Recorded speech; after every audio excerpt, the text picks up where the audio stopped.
नमस्कार मित्रों, खेल और खिलाड़ियों की आवाज़ खेल पथ में आपका हार्दिक स्वागत है।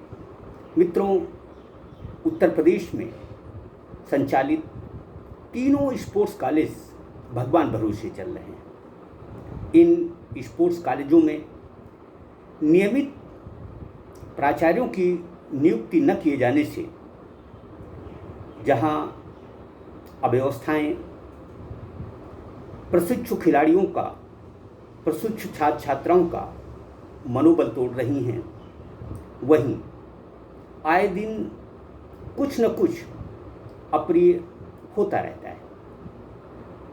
सोमवार को मेजर ध्यानचंद स्पोर्ट्स कॉलेज में अध्ययनरत छात्रों ने कॉलेज में व्याप्त अव्यवस्थाओं को लेकर न केवल प्रदर्शन किया, बल्कि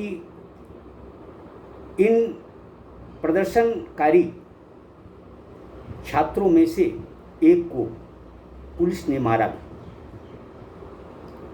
एसडीएम और major Dhyanchand sports college Saifai की प्रभारी प्रधानाचार्य की समझबूझ कहेंगे कि कोई अप्रिय घटना होने से बचा लिया गया। छात्र छात्र लगभग 3-4 घंटे अव्यवस्थाओं का दुखड़ा सुनाते रहे। दरअसल अभिभावक अपने बच्चों को Guru Gobind Singh sports college Lucknow, major Dhyanchand sports college Saifai तथा वीर बहादुर सिंह स्पोर्ट्स कॉलेज गोरखपुर में न केवल दाखिला दिलाने को उत्सुक रहते हैं, बल्कि शिक्षा और खेल में अपने पाल्यों को, अपने बच्चों को आगे बढ़ाने के लिए किसी भी हद तक जुगाड़ भी लगाते हैं। गुरु गोविंद सिंह स्पोर्ट्स कॉलेज लखनऊ जहां भ्रष्टाचार का अड्डा बन चुका है, वहीं major Dhyanchand sports college Saifai में व्याप्त अव्यवस्थाएं यह बताती हैं कि सब कुछ भगवान भरोसे यहाँ चल रहा है। उत्तर प्रदेश में दूसरी बार सत्ता में आने के बाद जब मंत्रिमंडल का विस्तार हुआ, मंत्रिमंडल गठित किया गया, उस समय जौनपुर सदर से विधायक गिरीश चंद्र यादव को खेल एवं युवा कल्याण मंत्री का दायित्व सौंपा गया। खेल मंत्री बनते ही गिरीश चंद्र यादव ने यह घोषणा की थी कि उत्तर प्रदेश में संचालित तीनों स्पोर्ट्स कॉलेजों को नियमित प्रधानाचार्य दिए जाएंगे। सोच अच्छी थी, लेकिन अमल आज तक नहीं हुआ। उत्तर प्रदेश घोषणावीर बनता जा रहा है। खेलों की दृष्टि से देखें तो पिछले 2 वर्षों में उत्तर प्रदेश में खेल हितैषी इतनी घोषणाएं की गई हैं कि यदि उन पर अमल होता तो वाकई उत्तर प्रदेश खेलों में उत्तम प्रदेश बन गया होता। उत्तर प्रदेश खेल नीति बनी, उत्तर प्रदेश खेल विकास प्राधिकरण के गठन की बात हुई तथा खिलाड़ियों को अच्छी सुविधाएं, अच्छे प्रशिक्षक मिले, इसके लिए 1.5 लाख मासिक मानदेय पर अंतर्राष्ट्रीय खिलाड़ी भी रखे गए। लेकिन उत्तर प्रदेश खेलों की दृष्टि से देखें तो कुछ भी बदलता हुआ यहाँ नहीं दिखा। उत्तर प्रदेश में 450 प्रशिक्षकों का प्रावधान है, लेकिन लंबे समय से 100 से अधिक प्रशिक्षकों के पद खाली पड़े हैं। स्पोर्ट्स कॉलेजों में दाखिले के लिए अभिभावकों को मोटी रकम खर्च करनी होती है, हर तरह के जुगाड़ लगाने पड़ते हैं। भ्रष्टाचार की इस गंगोत्री में स्नान करने के लिए भेंट पूजा चढ़ानी होती है। ऐसे में सहज अंदाजा लगाया जा सकता है कि स्पोर्ट्स कॉलेज क्या बला है। स्पोर्ट्स कॉलेजों की स्थिति इतनी दयनीय हो चुकी है कि पूर्व के जो इनके ऐतिहासिक कारनामे थे वह भी अब संदेह के दायरे में आ गए। गुरु गोविंद सिंह स्पोर्ट्स कॉलेज लखनऊ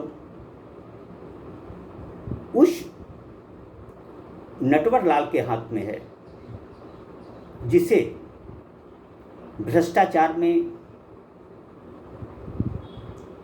विशेषज्ञता मिली हुई है। इस व्यक्ति के खिलाफ भ्रष्टाचार की अनेक शिकायतें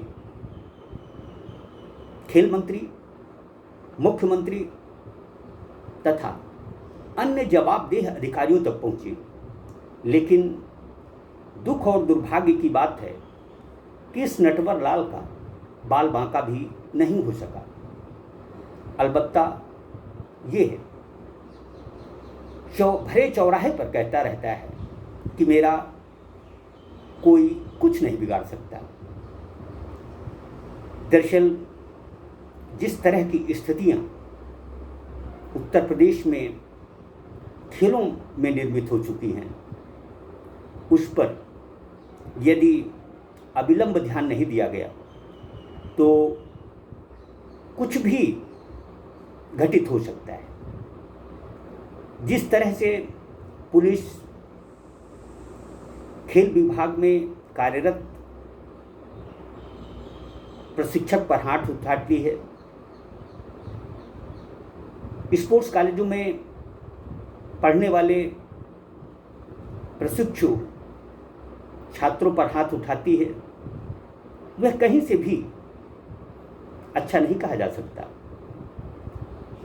ऐसी नौबत क्यों आ रही है, इसकी वजह भी साफ है। दरअसल जिसको जो काम दिया गया है वह पूरी निष्ठा से कर ही नहीं रहा। दूसरी, उत्तर प्रदेश में खेलों के विकास का दम्भ तो भरा जा रहा है, लेकिन यहाँ तेली का काम तमोली से कराने का चलन इस कदर बढ़ चुका है कि खेलों का सत्यानाश हो रहा है।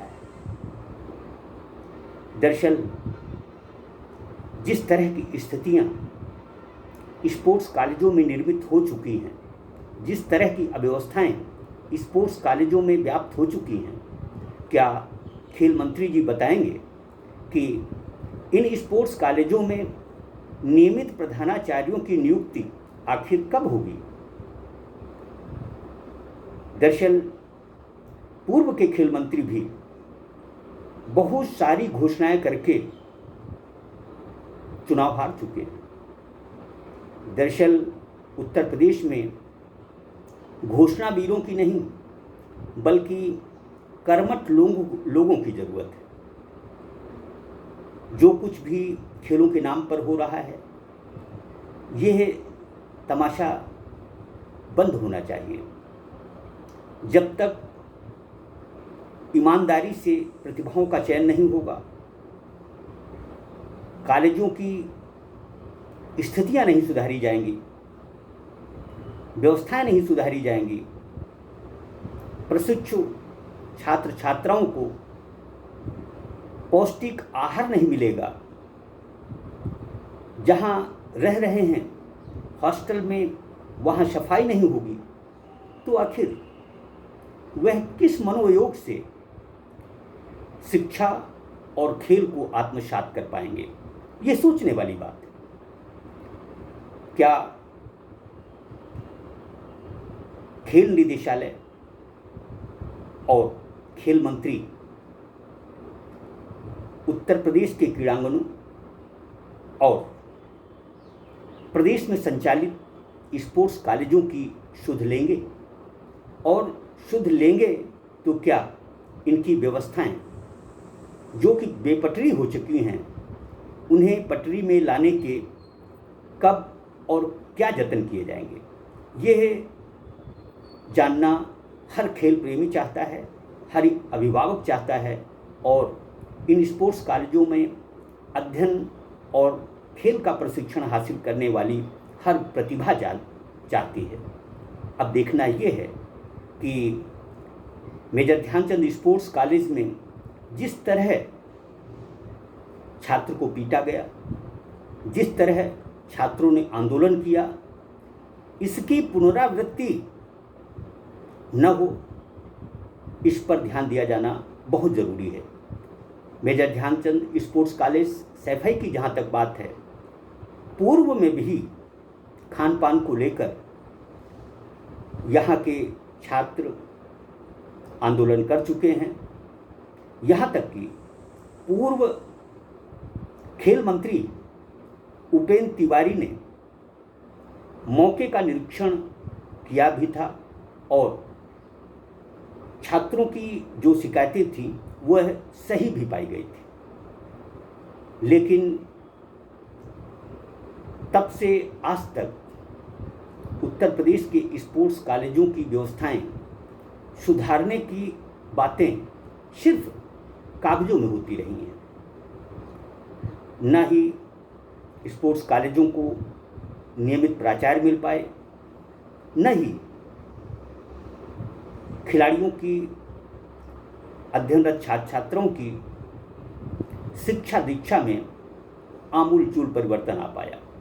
आखिर उत्तर प्रदेश में खेलों का ये नंगनाच कब तक चलेगा, और इस पर रोक लगाएगा भी तो आखिर कौन लगाएगा?